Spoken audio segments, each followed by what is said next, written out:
So Sharad is a seasoned hotelier with 20 years of hotel management experience that he gained in China, Nepal, India, and Thailand. He attained his formal education in hotel management from prestigious IHM Mumbai and later completed general manager's program from Cornell University, New York. He also hold MBA specializing in marketing. Most recently, he completed a PDP course on design thinking from Harvard University. So Sharad was awarded with the Leadership Award 2017 and Exceptional General Manager Award in 2018 at IHG Southwest Asia. Currently, he leads the Holiday Hotel in Mumbai International Airport. In preceding years, he has worked with world-class brands like Hyatt, Carlson, IHG, where he has performed in various capacities in food and beverage, sales and marketing, and general management. Let us welcome Mr. Sharad Upadhyay. Thank you.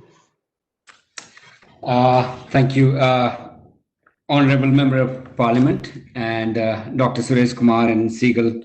Thank you for this opportunity. I do understand we're getting pressed for time. It's been slightly longer than we had expected. Thank you for the introduction, Dr. Suresh. I work for a company called IHG, Intercontinental Hotels Group. We are about 18 billion US company based out of Denham in UK. We are present in over 100 countries throughout the world. In India, we've got about 40 hotels and about 75 hotels in the pipeline. Okay, we hold different brands like Holiday Inn, Intercontinental, Crown Plaza, Indigo. We hold 12 different brands catering to different market segments in different parts of the world. Coming very quickly, just to give you a flavor of what's happening in the hotels, and I think all of you do visit hotels on and off. Just prior to the lockdown, the hotel industry was going through one of the most brilliant times in India. Okay, between 2019 and 2022, the growth was growing. The growth was about 9 to 10%. The supply of hotel rooms was only about 4 to 5%. So that difference between the demand and supply was so healthy that we were able to deliver good quality of service across the hotels, different brands, and there was a reasonable return that the owners were taking back home. Unfortunately, with COVID, it came into India somewhere in March, but it had already started impacting us from December onwards, in a very unknown way. We knew that the trends were going down. The stay patterns were different because it had already started somehow impacting the global travel business. We then got into the 75 days of lockdown. So technically that 75 days and the 3 months is a prolonged lockdown for a very, very high cost incentive business like hotels. We have very high fixed costs. A luxury hotel in Mumbai, their monthly fixed costs could run anywhere between 3 to 3.5 crores.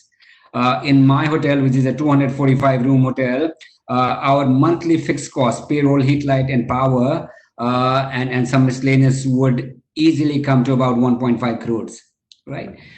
So it's a very heavy cost intensive business. The challenge right now for the hotels is obviously the safety of our people and our guests, because I think the guests who come to our hotels place a lot of trust because we serve them food, we give them a place to sleep. It's a matter of great trust that you would have to have on that brand or that hotel to put that thing in your mouth or go and sleep in that room, especially now, right? So that right now, the biggest challenge that we have is how do we change our protocols? How do we change our internal systems to ensure that our employees and our guests are safe? The trade-offs are there, between health and service. Aesthetics versus hygiene. Hotel is slightly, we're into a little bit of a show business as well.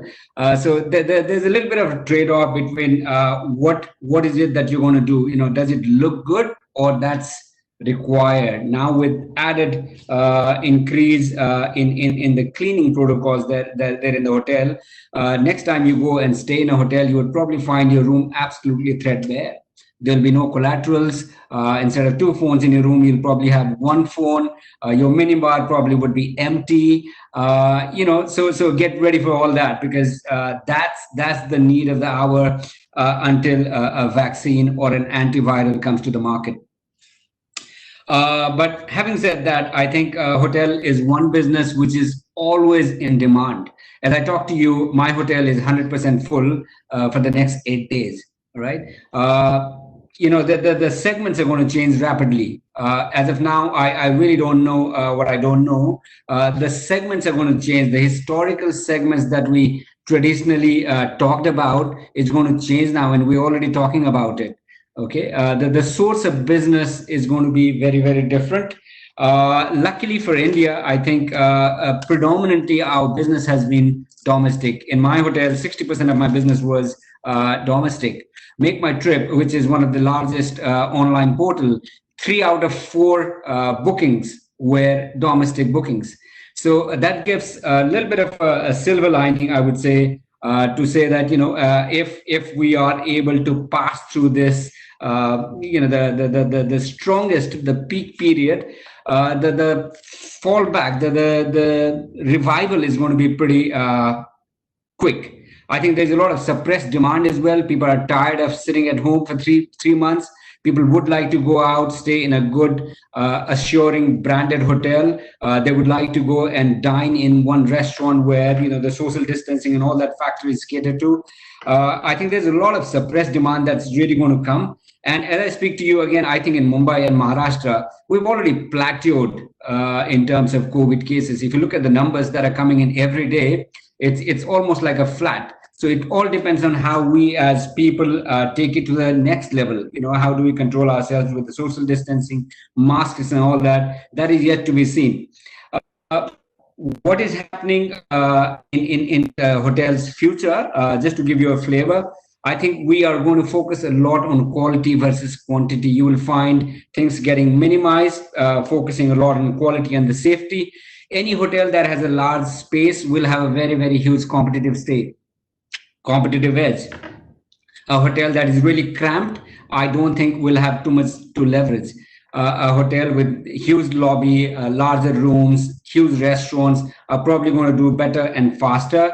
Talent and training would divide how, what kind of perception the guest is going to form about you. It's really going to be very, very important that we hire the right muscles, okay? Because the delivery of this very highly specialized service that is required now is going to be very important. Well-being and happiness are some of the words that you will see being used across the hotels, across the brands, just to reach that level of mind to our customers. The contactless service would be the front word that you will see. Whether it's from your pre-arrival to post-arrival, how effectively are we able to deliver service without physically touching our guest is going to be the key to our success. The AI has already set in, but it will only grow bigger and stronger. And I think even smaller hotels and domestic chains probably will get into a lot of investments into AI. The transactional service would be over. I think with growth, what had happened was the hotel business was becoming very, very transactional. You come and stay. I really don't know you. You pay the rate that I want and off you go. I think that's going to change now, because we're now catering to each and every person very individually, to the extent that we're now going to keep a record of your last 14 days and your next 7 days of stay. Right. So it's going to be a very, very personal level of service. Loyalty of a guest, loyalty or a preference for a particular brand is going to be based on your convenience and a lot to do with your safety factor. How safe do I feel in a hotel? I think that's going to drive loyalty. Very quickly, we'll tell you about what's happening at Intercontinental Hotels Group.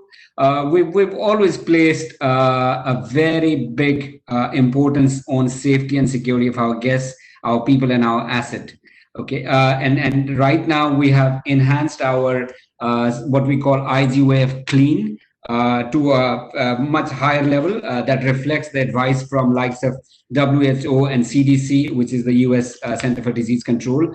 And also we've incorporated a lot of local directives from BMC and Government of Maharashtra and some other health authorities.